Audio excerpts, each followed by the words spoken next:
Beshem ha'af ya ben veruah hakodes ha Elohim echad. Di dalam nama Bapa dan Putra dan Roh Kudus Allah yang Esa. Amin. Shalom, semua sehat ya. Kita akan belajar mengenai Kejadian pasal 3 dan masuk pada bagian tukar guling kematian di Eden.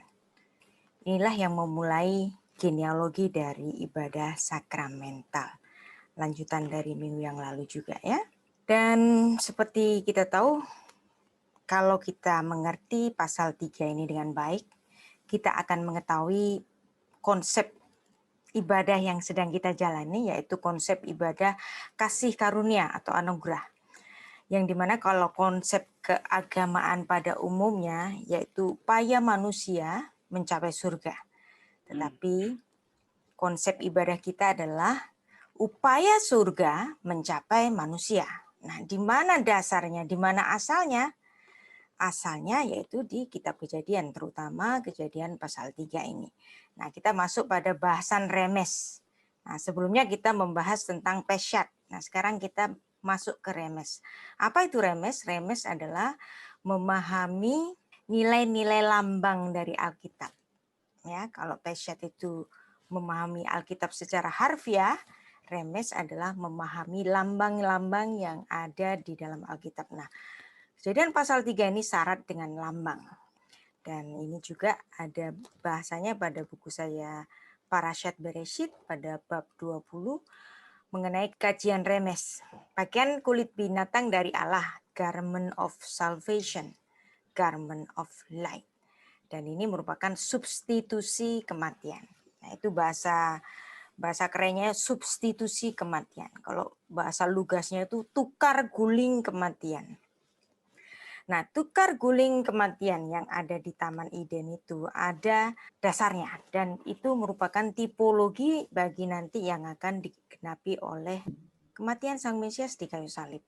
Nah, tukar guling kematian ini merupakan genealogi dari ibadah sakramental, di mana dasarnya Kejadian 3 ayat 21. Dan pakaian yang dibuat oleh Allah yang dikenakan kepada Adam adalah merupakan garment of salvation, yaitu pakaian keselamatan atau garment of light, pakaian terang. Kejadian 3 ayat 21. Kenapa ada tukar guling kematian dan kenapa pelaksananya itu harus Tuhan sendiri? Jadi bukan manusia lain atau bukan oknum-oknum lain, tapi Tuhan sendiri. Sesuai yang tertulis dalam Yesaya 43 ayat 11.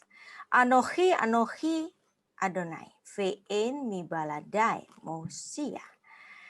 Akulah Tuhan, tidak ada juru selamat lain selain daripadaku. Maka juru selamat hanya Tuhan saja. Kalau kita mengakui bahwa Yesus Kristus adalah juru selamat kita, maka tidak bisa tidak.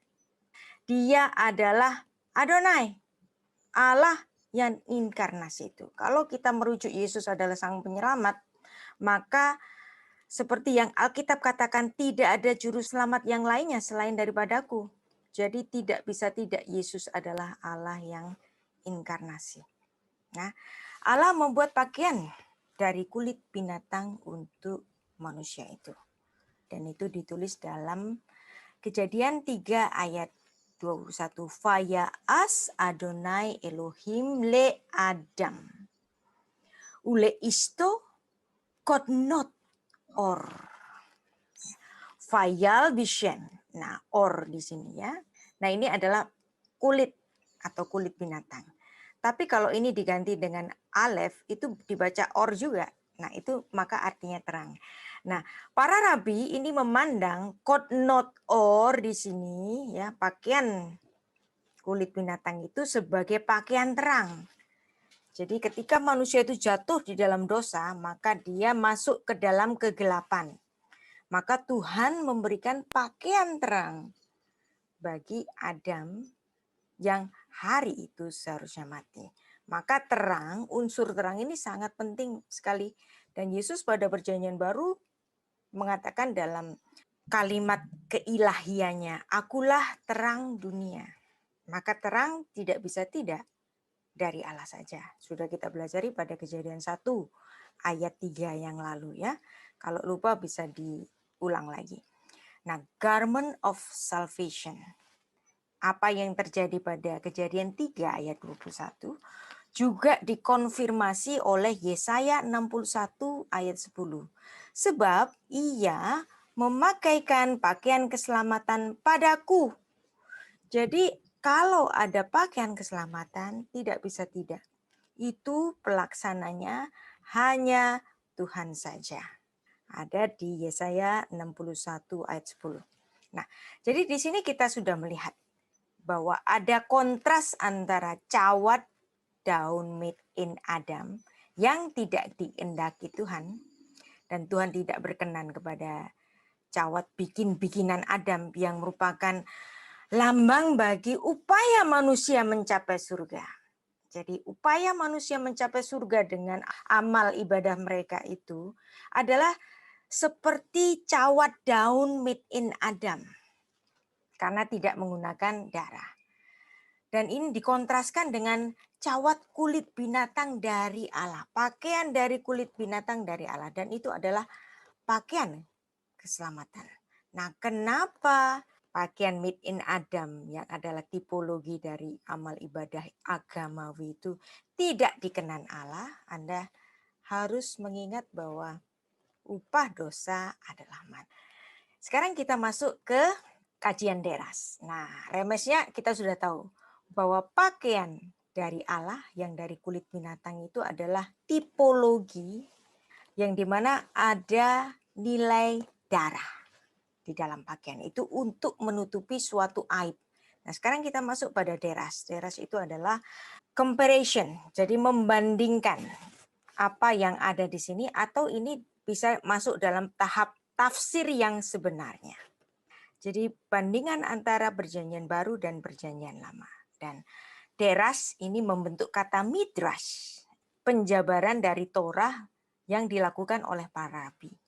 Dan kalau kita membaca tulisan dari Rasul Paulus dalam perjanjian baru, itu adalah merupakan midrash bagi orang Kristen. Jadi kalau orang Yahudi punya midrash, orang Kristen juga punya midrash. Yaitu apa? Tulisan dari Rasul Paulus. Karena tulisan Rasul Paulus itu ternyata bukan karang-karangan sendiri. Jadi nanti Anda bisa baca di rumah mengenai midrash. Kenapa saya katakan bahwa semua tulisan dari Rasul Paulus itu adalah midrash. Kalau orang Yahudi punya midrash, kita punya midrash nih. Karena semua tulisan dari Rasul Paulus walaupun kelihatannya baru, walaupun kelihatannya berbeda dengan pengajaran para rasul lainnya atau bahkan berbeda dengan pengajaran Tuhan Yesus sendiri sepertinya. Tapi sebenarnya enggak. Semua tulisan Rasul Paulus itu memiliki basic dari tanah Ibrani. Nah, kata midras tadi dalam 2 Tawarik 24 ayat 27 itu diterjemahkan dengan tafsiran. Jadi taraf menafsir di sini. Midras, deras. Ya. Oke, jadi kalau Anda melihat di sini, Roma 6 ayat 23, upah dosa ialah maut. Tetapi kasih karunia Allah ialah hidup yang kekal dalam Yesus Kristus Tuhan kita. Upah dosa adalah maut. Sepertinya original dari tulisan Rasul Paulus, tapi kita sudah mempelajari bahwa perkataan itu berdasarkan dari Kejadian 2 ayat 17. Pada hari engkau melanggarnya pastilah engkau mati. Dosa adalah hutang, kita sudah belajar bersama dalam 3 minggu ini ya. Tapi kenapa hari itu Adam tidak mati? Nah, ini kan ada paradoks. Makanya dibaca oleh Bapak Gereja Irenaeus sebagai proto-evangelium. Pada hari kematian Adam, Tuhan menjanjikan keturunan. Nah, ini juga dibahas dalam bab 21. Jadi di sini seperti saya katakan tadi, para rabi membaca pakaian dari kulit binatang itu, kodnot or, itu adalah kodnot or, ori apa? Pakaian terang. Jadi pakaian dari kulit binatang untuk menutupi aib Adam yang telah jatuh ke dalam kegelapan, ya, dipakaikanlah pakaian terang oleh sang empunya terang. Dan Allah sang sumber terang itu memberikan terang bagi manusia yang telah jatuh ke dalam kegelapan dosa, dan sang pemazmur memberikan pujiannya kepada Allah tentang terangnya itu. Mazmur 104 ayat 1 sampai 2. Ini midras banget nih. Dan Rabi Meir, dia adalah murid dari Rabi Akiva. Nah, Rabi Meir ini memberikan pandangannya untuk Kejadian 3 ayat 21 bahwa kodnot or, pakaian kulit, dia membacanya sebagai pakaian terang. Dan itu dicatat dalam Bereshit Raba 95. Nah, di sini ya saya banyak sekali mengutip pendapat atau tafsiran-tafsiran dari para rabi sepanjang itu tidak bertentangan dengan doktrinal kekristenan. Dan saya melihat apa yang dijelaskan oleh Rabi Meir ini sangat membantu banyak.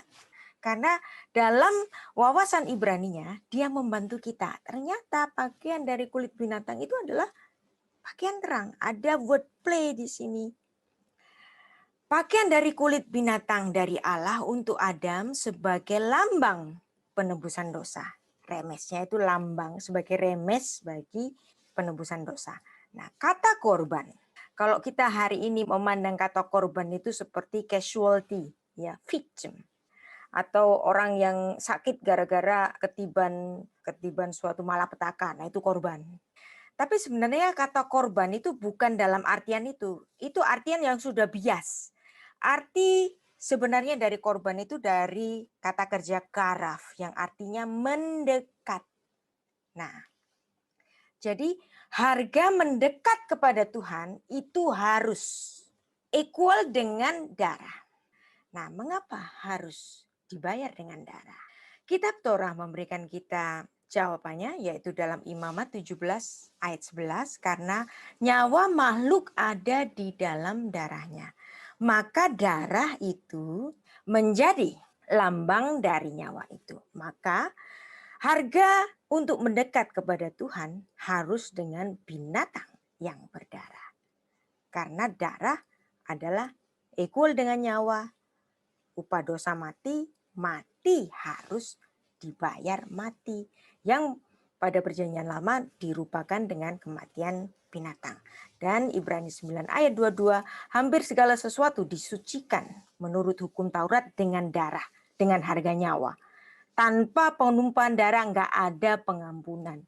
Ini ditulis dalam kitab suci kita, Ibrani 9 ayat 22, yang juga dikonfirmasi di sepanjang kitab Imamat bahwa semua korban yang diberikan kepada Tuhan yang berkaitan dengan pengampunan dosa adalah harus dengan darah. Nah, kenapa? Karena dosa itu sebenarnya menghasilkan bukan hanya kejahatan. Akibat dosa itu bukan cuma kejahatan, tetapi ada yang lebih hakiki dari dosa itu, yaitu apa? Kematian. Dan itu merupakan keterpisahan dengan Tuhan. Yesaya 59 ayat 1 sampai 2. Sesungguhnya tangan Tuhan tidak kurang panjang untuk menyelamatkan dan pendengarannya tidak kurang tajam untuk mendengar. Tetapi yang merupakan pemisah, ya, antara kamu dan Allahmu ialah segala kejahatanmu. Awalnya dari mana? Dari kitab Kejadian. Ya, di Taman Eden itu. Yang membuat dia menyembunyikan diri terhadap kamu sehingga ia tidak mendengar ialah segala dosamu. Maka mendekat dengan Tuhan harus dibayar dengan harga mendekat. Apa itu? Darah. Yang artinya nyawa. Nah, korban pertama terjadi saat Allah membuat pakaian dari kulit binatang. Tuhan sengaja membunuh binatang yang tidak berdosa, diambil kulitnya untuk dipakaikan kepada Adam sebagai pakaian keselamatan. Dan itu merupakan tipologi dari nanti yang akan digenapi oleh Tuhan Yesus di kayu salib. Nah, pada perjanjian lama diulang-ulang terus. Nah, ada manusia berdosa mempersembahkan korban. Tuhan itu sepertinya cek mundur. Ya, siapa berdosa? Terus mempersembahkan korban, Tuhan cek mundur. Daud berdosa, mempersembahkan korban, Tuhan teken cek mundur. Siapapun yang berbuat dosa sepanjang perjanjian lama mempersembahkan korban, Tuhan seperti teken cek mundur. Nah, cek mundur ini kan harus dilunasi pada tanggalnya. Kapan dilunasi? Ketika Tuhan Yesus berkata tetelestai, atau dalam bahasa Ibraninya itu nishlam. Nah, nishlam sudah dilunasi, sudah selesai. Nah, di situ pelunasan dari cek-cek mundur yang ditulis oleh Tuhan pada perjanjian lama. Nah, inilah yang membuat agama Yahudi dengan agama Kristen adalah merupakan sakramen religion, bahwa pengampunan dosa harus dengan darah. Bagaimana dengan kematian korban Kristus? Kematian Kristus itu bukan kematian martir, tetapi kematian Kristus adalah kematian kurban, yang merupakan kematian tukar guling, substitusi kematian, sebab upah dosa yang adalah mati. Nah, Tuhan itu nggak bisa cuman mengampuni saja, nggak bisa. Ya. Dosamu sudah diampuni terus beres, nggak bisa.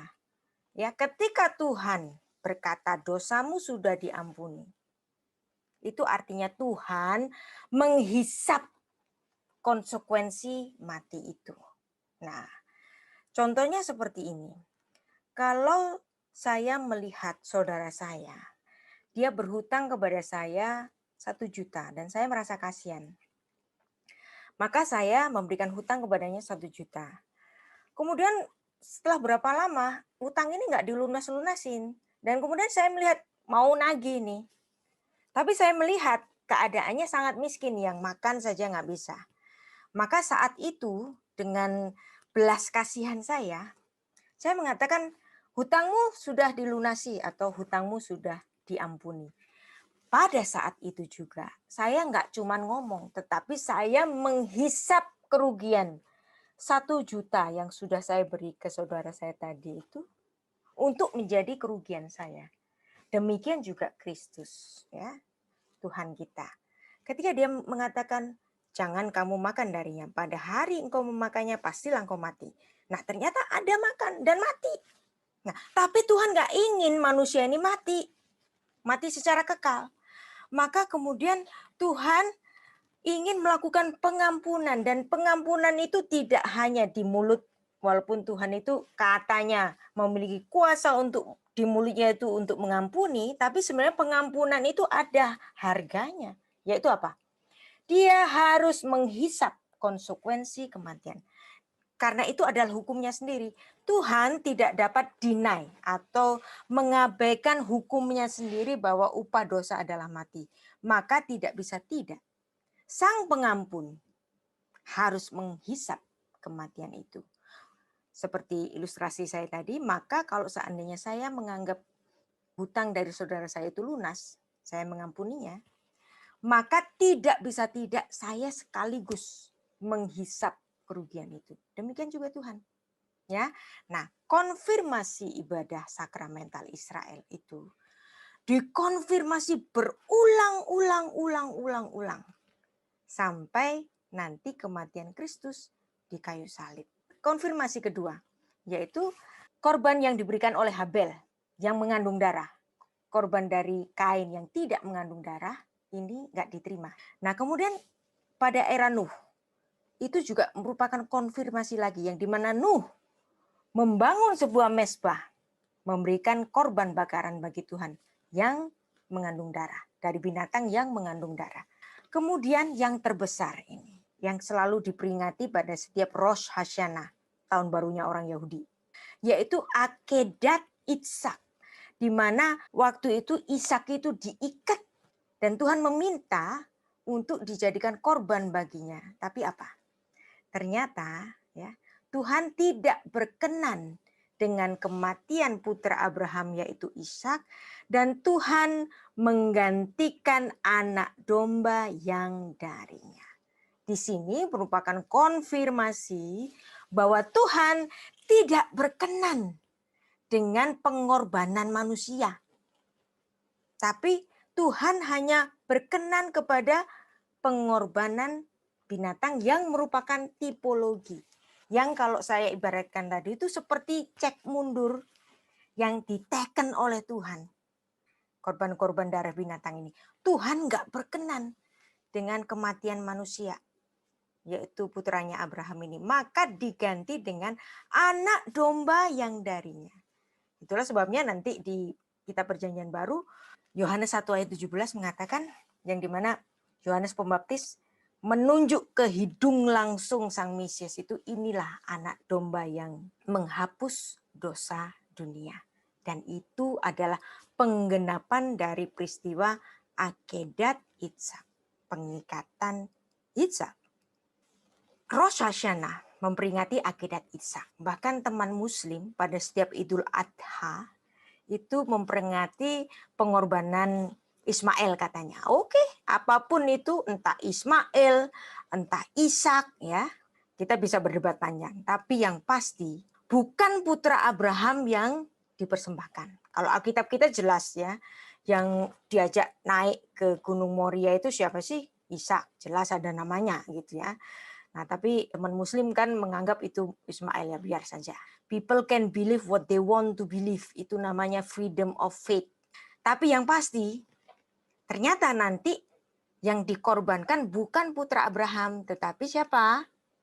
Anak domba yang dari Tuhan. Nah, ini penting. Ini penting sekali ya. Apa sebenarnya esensi dari perintah Allah kepada Abraham yang menyuruhnya mempersembahkan putranya yang tunggal itu? Apa sih? Banyak orang mengira bahwa apa yang dilakukan Tuhan kepada Abraham itu, mempersembahkan anaknya yang tunggal itu sebagai ujian iman saja. Tapi kalau saya melihat, Tuhan itu nggak perlu-perlunya melakukan hal yang kejam ini untuk sekedar mengetes imannya Abraham yang sebenarnya sudah dia ketahui. Ya, Tuhan kan Maha tahu. Ngapain sih pakai ngetes segala gitu kan? Yang dilakukan Allah itu bukan ngetes doang, enggak lah. Ada yang lebih dari itu. Di mana sekali lagi ya, diberikan nubuat dalam tipologi bahwa saatnya nanti ada domba penebusan dosa yang paling sempurna yang datangnya dari Allah. Nah, kalau kita sudah tahu ini, kisah dari Akedat Itzhak ini sungguh bermakna hakiki yang dahsyat. Nah, sekarang kita masuk. Bagaimana sih duduk perkaranya? Mungkinkah Allah mendadak menyuruh seorang bapak yang saleh untuk membunuh anaknya? Mungkin nggak sih Tuhan itu? Kok aneh-aneh aja sih? Gitu. Dosa apakah yang dilakukan oleh si anak sehingga ia layak dibunuh? Emangnya Ishak itu dosa apa sih? Nah, ada apakah di balik teka-teki yang misterius bahkan tak masuk akal ini? Menguji imankah?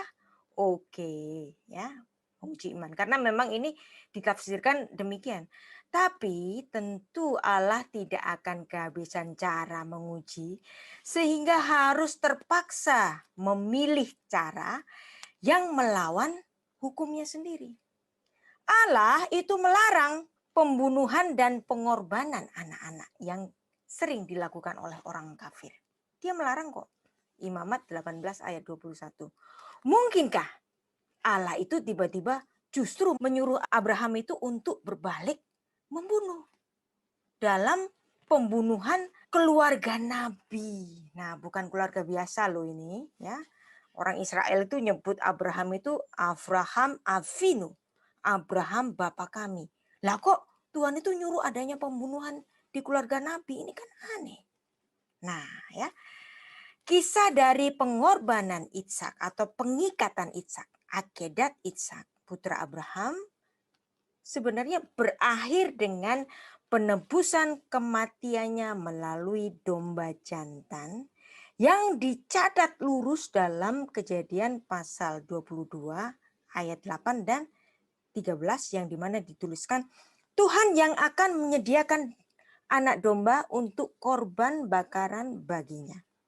Abraham memanggil domba itu lalu mengorbankannya sebagai korban bakaran mengganti anaknya. Jadi bukan putra Abraham yang mati. Tuhan nggak berkenan persembahan dari korban manusia. Nah, itu adalah tipologi.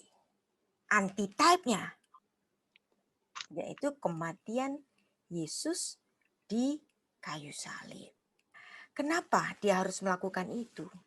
Karena Tuhan harus menghisap konsekuensi dosa yang adalah mati. Yang dimana dia sungguh menangis ketika berteriak, Adam, Ayeka, di mana kamu? Dan itu merupakan tangisannya. Dan dia yang berusaha untuk melakukan pemberesan itu. Nah, dosa awal dilakukan oleh satu Adam. Maka ya di sini Rabi Saul itu menuliskan, maka pemberesnya hanya satu Adam juga. Maka dosa awal dilakukan oleh Adam yang awal. Pemberesan dosa dilakukan Adam yang akhir. Satu dosa dilakukan oleh satu Adam. Satu penebusan dilakukan oleh satu Adam, Adam yang akhir, yaitu Allah. Yang inkarnasi yang memang menghisap konsekuensi dari dosa itu, maka di sini jelaslah Tuhan itu disebut sebagai Sang Penebus, ya. Sang Penebus dengan darah. Hagoel Hadam. Ya. Jadi dosa Adam yang menghisap seluruh manusia untuk menjadi manusia yang memiliki tabiat dosa, dibereskan oleh Adam akhir. Satu Adam awal, satu Adam akhir. Cukup, maka nggak perlu ada pengorbanan manusia-manusia yang lain. Hanya cukup Allah yang inkarnasi, karena dia yang memang sedianya menghisap kerugian dari dosa itu. Nah ya, oke. Nah ini sekarang kita membahas tentang kontradiksi korban. Bukankah Tuhan melarang korban manusia? Ya kan? Nah, ini ada pertanyaan yang sangat menarik dari seorang teman saya, Ezra Abraham, ya, dan dia adalah seorang penganut Judaism, menanyakan ini kepada saya. Sangat menarik dan saya sangat excited sekali untuk menjawab pertanyaan dari beliau, ya, mengenai korban Yesus. Apakah pengorbanan Yesus sebagai manusia tidak masuk dalam pengorbanan manusia? Yang dimana menurut saya pribadi, salah satu misi Abraham adalah meniadakan kebiasaan masyarakat pada saat itu menjadikan manusia sebagai korban persembahan. Jika iya, apakah secara tidak langsung itu sedikit bertentangan dengan semangat Abraham yang juga diperpanjang dalam Mikra, ya, penafsiran Taurat, pengajaran Taurat, bahwa Tuhan itu tidak menyukai korban manusia? Jika tidak, saya harap tidak nih. Bagaimana cara mendamaikan dua prinsip tersebut? Tuhan menolak korban manusia dengan Yesus sebagai korban yang menjadi korban penebusan dosa. Nah, ya. Dan saya menjawabnya iya. Yesus adalah Allah yang inkarnasi sebagai manusia dan dia dikorbankan untuk dosa itu. Tapi kan di perjanjian lama di Torah itu nggak boleh mempersembahkan manusia sebagai korban. Bukankah ini kontradiksi? Wow, pertanyaan ini sangat menarik sekali. Jadi kalau gitu imannya orang Kristen bisa kontradiksi dong. Nah, dan bahkan ini buktinya, ya, korban manusia itu nggak dikehendaki Tuhan. Misalnya dalam melawan orang Israel, Raja Moab itu saking takut kalahnya, maka dia membunuh putra sulungnya sebagai persembahan korban kepada dewa Kamos. Dalam usahanya untuk membujuk pada apa yang dianggapnya sebagai dewa itu untuk membantu tentaranya dalam merawang perang melawan Israel. Nah, tapi korban manusia itu sebenarnya persembahan kepada iblis atau roh jahat. Dan itu ditulis dalam 2 Raja 3 ayat 26 sampai 27. Ini contoh dari orang-orang penyembah ilah-ilah lain yang mempersembahkan korban manusia, dan ini sangat dilarang dalam Torah, ya. Yehezkiel sekali juga mengatakan, kenapa Tuhan itu menolak pengorbanan manusia untuk dikorbankan? Karena Tuhan itu sedianya tidak menginginkan kematian orang fasik. Kenapa harus mati? Kalau ada mati itu karena memang konsekuensi dosa. Tapi Tuhan itu nggak pengen untuk kematian orang fasik. Malah Tuhan itu pengennya itu bertobatlah, bertobatlah, bertobatlah. Tuhan nggak berkenan dengan kematian manusia. Bahkan apa yang dipersembahkan kepada dewa Molok, ya, yaitu mempersembahkan anak-anak laki-laki atau anak-anak perempuan kepada dewa Molok itu dikecam, ya, dicatat dalam Yeremia 32 ayat 35. Kebaktian kepada Molok yang berhubungan dengan persembahan anak-anak sebagai persembahan itu sangat dikecam oleh Allah Israel, ya. Korban manusia tidak dikehendaki Allah, dan Taurat Musa menuntut hukuman mati bagi seseorang yang mempersembahkan anaknya kepada dewa Moloch. Dan ada banyak juga contoh-contohnya di Alkitab yang Tuhan tidak berkenan. Ya, jelas di sini. Nah, tapi bagaimana dengan kematian korban Yesus? Bukankah Yesus manusia? Manusia yang menjadi korban. Ya. Alkitab menyatakan bahwa dosa itu identik dengan hutang. Konsekuensi dosa adalah mati atau kebinasaan kekal.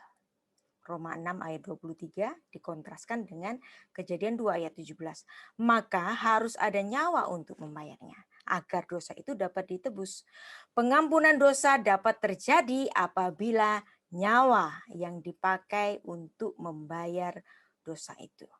Pengampunan dosa adalah ibarat seorang yang punya hutang tapi dianggap lunas oleh si kreditor, di mana si kreditor itu mengambil alih kerugiannya untuk membebaskan pihak yang berhutang itu. Itulah mengapa untuk penebusan dosa manusia, Tuhan harus datang ke dunia. Kenapa? Karena Allah lah yang menghisap konsekuensi kematian itu. Maka dengan cara itu ia menyerahkan nyawanya sebagai pelunasan hutang dosa, yaitu dengan cara mati di kayu salib. Karena darah telah ditetapkan sebagai alat pembayaran yang sah untuk pengampunan dosa. Imamat 17 ayat 11. Jadi di sini jelas, kematian Kristus adalah bukan kematian martir. Kalau kematian martir itu kan mati demi kebenaran. Tapi kalau kematian Kristus itu betul-betul mati sebagai korban. Apa sih korban itu? Harga mendekat. Harga mendekat kepada Tuhan. Karena upah dosa adalah mati. Dan pengampunan itu harus dilaksanakan dengan pembayaran, dengan harga kematian. Yang dimana Tuhan sendiri yang menghisap konsekuensi kematian. Maka hanya Tuhan saja yang boleh menghisap kematian itu dalam keadaannya sebagai manusia, ya, sebagai Adam akhir. Maka kematian manusia yang lain tidak dikenan Tuhan. Allah hanya memperkenankan tipologi-tipologi kematian Kristus sepanjang perjanjian lama, yaitu kematian darah binatang. Ya, binatang yang berdarah. Dan itu penggenapannya hanya Allah sendiri. Maka ada pelarangan keras persembahan manusia sebagai korban. Ya, jelas di sini. Maka kematian Kristus itu bukan kontradiksi dengan apa yang ditulis oleh hukum Taurat yang di mana Tuhan tidak menghendaki korban manusia. Ya, Tuhan nggak menghendaki karena Dialah sendiri sang pelaksana itu.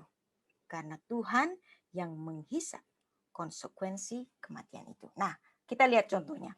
Kalau misalnya Yesus itu diartikan sebagai nabi, misalnya teman Muslim itu kan mempercayai Yesus atau Isa itu sebatas nabi saja. Tetapi ada nabi yang super pede di sini.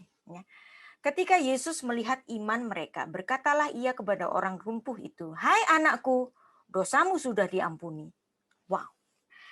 Berarti Yesus menempatkan dirinya bahwa dia yang memiliki otoritas untuk memberikan pengampunan. Kenapa dia sangat berotoritas untuk mengatakan dosamu sudah diampuni? Kenapa?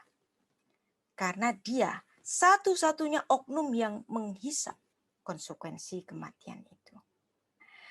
Jadi di sini jelas, Tuhan tidak menginginkan korban manusia. Sebab dia sendirilah yang menghisap kematian itu. Dosa awal satu Adam. Pemberes dosa satu Adam juga. Adam awal dikontraskan dengan Adam akhir. Dan disinilah Allah bertindak sebagai sang penebus. Luar biasa ya. Nah, ya.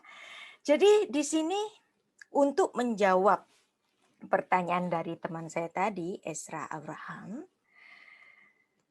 jika iya, apakah secara tidak langsung itu sedikit bertentangan? Nah, kalau Anda sudah mendengar paparan saya tadi, ini tidak bertentangan. Karena Tuhan berkenan, dia sendirilah yang menghisap kematian itu. Hanya Allah yang boleh disebut penebus. Bukan manusia yang lainnya. Jadi nggak ada manusia yang dijadikan sebagai tebusan. Jelas di sini? Menarik sekali. Baik, saya selesai sampai di sini. Kita boleh masuk ke tanya jawab. Nanti pertanyaan boleh berkembang.